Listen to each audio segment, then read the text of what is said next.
된다고 봅니다. 네. 어떻게 보면 이제 김재남 의원이 이석기, 김재현 의원의 3명이 동의를 했으며 이 사태까지는 안 올 수도 있었다라고 해서 그 당시에 이제 신당권파에서 약간 허탈한 마음이 좀 있었고, 이번에 같은 경우에는 부당권파에서 왜 이 셀프 제명에 또 김재남 의원이 동의를 해줘서 약간 애매한 점이 있는데, 혹시 김재남 의원과 좀 얘기는 해보셨습니까? 예, 김재남 의원과 이제 부결된 이후에 한번 만난 적이 있었는데요. 그분이 요청을 해가지고 그분 입장에서는 이제 그 사퇴를 계속 그분도 요구를 했고 찬성을 하는 입장이었습니다. 사퇴에 대해서는. 개인적으로도 이렇게 그분들하고 접촉했을 때 그런 주장을 했다고 합니다. 다만 이제 스스로 그러니까 제명에 대해서 찬성표를 던지는 거는 그냥 부담스러웠다. 네. 그리고 그렇게 제명을 했을 때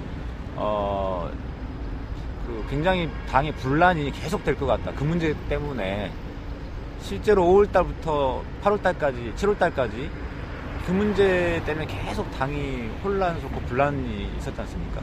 그러니까 승복하지 않는 그런 상황이었던 상황에서 부담스러웠다고 하더라고요.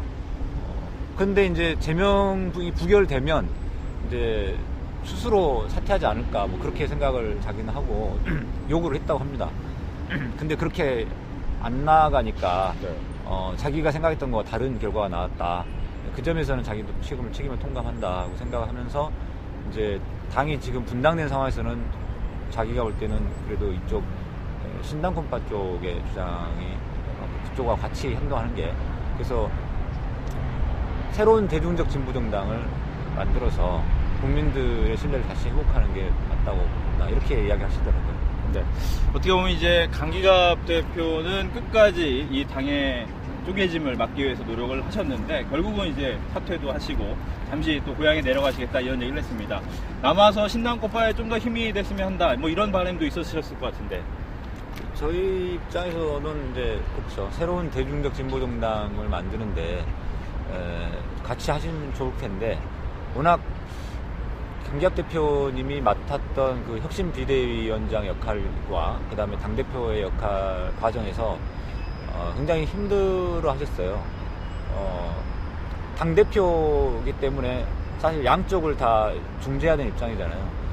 그래서 뭐 이번에 분당 사태가 사실 뭐 어느 한쪽의 100% 책임이라고 말하면 어렵기 때문에 그 양쪽을 중재하고 싶었는데 많이 좀 지치신 측면이 있습니다.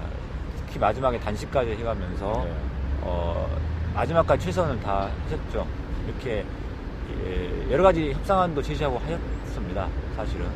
근데 그게 전혀 안 받아들여지니까 소위 부당권파 측에서는 전혀 한치 양보도 없이 이렇게 하시니까 그 장에서 많이 힘들어하셨고, 10년 이상 민주노동당 시절부터 오래 해오셨던 분이다 보니까 더더욱 어떤 애정도 있고 그만큼 진정성이 더 있으신 거죠. 그래서 그런 오랫동안 정당 활동을 해왔던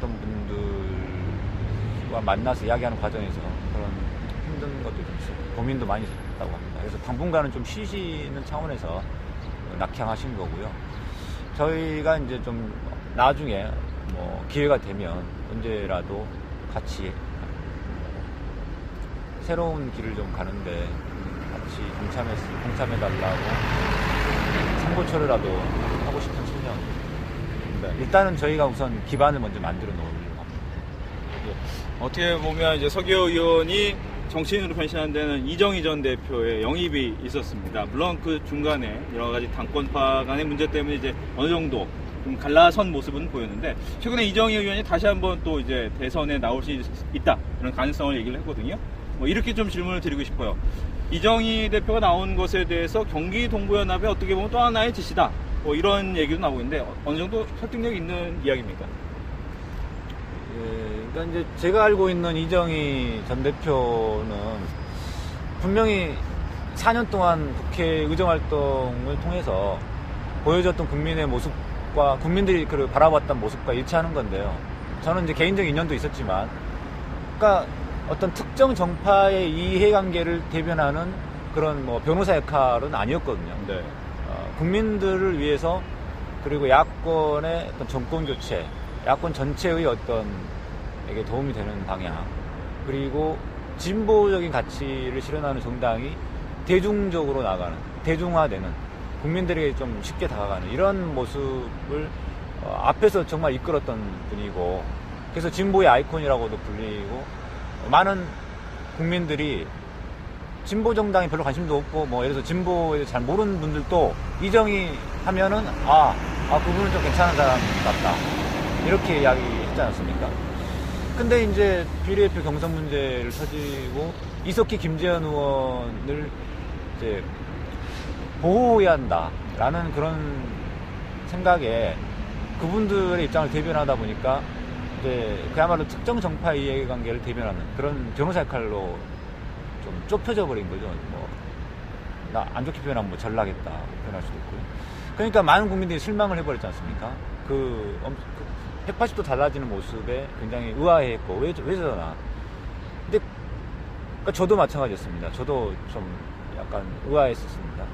근데 그게 결국은 그 이석기 의원이 흔히들 실세가 아니냐라고 이야기를 하죠. 그런 이제 구당구파라고 하는 그 조직, 정파의 뭐 지시라기보다는 그쪽에 어떤 요구사항에 의해서 뭐 지금도 이정희 전 대표가 어떤 자기의 의견도 있겠지만 그쪽 조직의 어떤 의견을 더 우선시하고 있지 않느냐. 이번 대선 출마도 그래서 나오려고 하는 거 아니냐라는 생각합니다. 그러니까 이정희 전 대표라는 분이, 그분이 개인적인 욕심이 있거나 무슨 대통령의 욕심이 있어서 그런 분은 아니거든요, 실제로. 그런 분은 아닌데, 그분은 어떤, 아무튼, 국민 전체의 이익이 뭔지, 국민 전체의 목소리가 뭔지 보다는, 구당콘파 조직의 활동가들, 그리고 그 잔류한 통합진보당의 당원들을 위한 활동, 그분들의 목소리, 여기에 더 많이 귀를 기울이시는 것 같아요. 그러니까 국민보다는 당원, 그 당원 중에서도 특히 자기 정파, 자기를 지지하는 정파. 그러니까 생각이 좀 다른 거죠.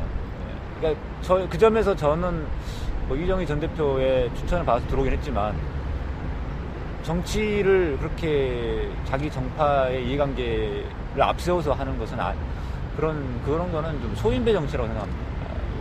우리나라 국민들이 원하는 진정한 정치는 바로 좀 약간 그게 기존의 정치 방식인데요. 기존의 그런 좀 정치인들끼리의 그들만 리그가 아니라, 정당에 가입되지도 않고 정치에 별로 관심 없지만 일상생활이 너무 바빠서 이런 사람들도 쉽게 참여할 수 있고, 같이 그들도 좀 이해할 수 있는 언어로 그들이 좀 중요하게 생각하는 가치를 함께 좀 공유하는 그런 좀 폭넓은 정치가 앞으로도 필요하고 국민들이 원하고 있다고 생각하기 때문에, 이번 대선 출마 같은 경우도 저는 이제 그런 식으로 당원들을 위한 대선 출마는 저는 바람직하지 않다고 봅니다. 이제 그러면 이제 끝으로 어떻게 보면 이제 100일도 이제 대선까지 참 남지 않은 상태인데, 이 100일 안에 정당을 만든다거나 아니면 대선에 어떤 역할을 하실지에 대해서 좀 얘기를 해주시죠. 예, 일단은 저희가 지향하는 새로운 그 정당은 바로 대중적 진보 정당인데요. 첫 번째로는 이제 노동 기반한 정당입니다. 그러니까 진보라는 게 결국은 노동자, 농민, 서민 이런 좀 일하는 사람들, 그리고 우리 사회에서 좀 약간 이제 소외돼 있고 좀 취약한 계층들이죠. 그분들이 우리 정당이다라고 느낄 수 있는 그런 정당이 대한다는 측면에서 이제 노동에 기반한 정당을 표방하려고 하고 있고요. 그것은 꼭 민주노총이라고 하는 특정 조직이 뭐 조직적으로 결합한다거나 조직적으로 당을 만든다거나 그런 개념은 아닙니다. 그 다음에 두 번째로는, 그래서 이제 총선 때 10%의 지지를 보여줬던 그 평범한 우리 국민들이 할 수 있는 그런 정당이어야 되고, 두 번째로가 이제 시민 참여형 대중적 정당. 요건데 이제 요게 바로 아까 총선 때 보였던 10% 그런 보였던 국민들과 함께 하겠다는 취지죠. 총선 때 10%의 표를 던졌던 국민들 중에는 굉장히 다양한 계층이 있습니다. 그리고 어떤 민주노총이라고 하는 그런 조직처럼 이렇게 그런 특정 조직에 조직되어 있지 않는 그냥 깨어있는 시민들이 많으시잖아요. 사실 그런 분들이 이제 소위 시민 참여 형태로 이렇게 정당에 같이 할 수 있고, 또 저희들 역시도 그런 분들의 의사와 목소리에 충분히 귀를 기울이고 최대한 이렇게 반영하는 그런 정당으로 만들려고 하는 거죠.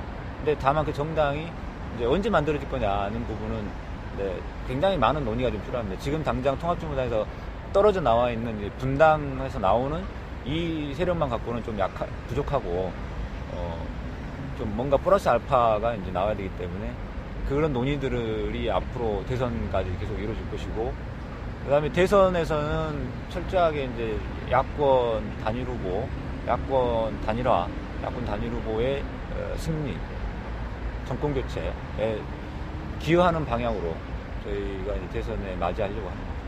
네, 알겠습니다. 오늘 바쁜 출근길에 많은 얘기해 주셔서 감사합니다. 네, 감사합니다. 네, 오늘 출근길 인터뷰는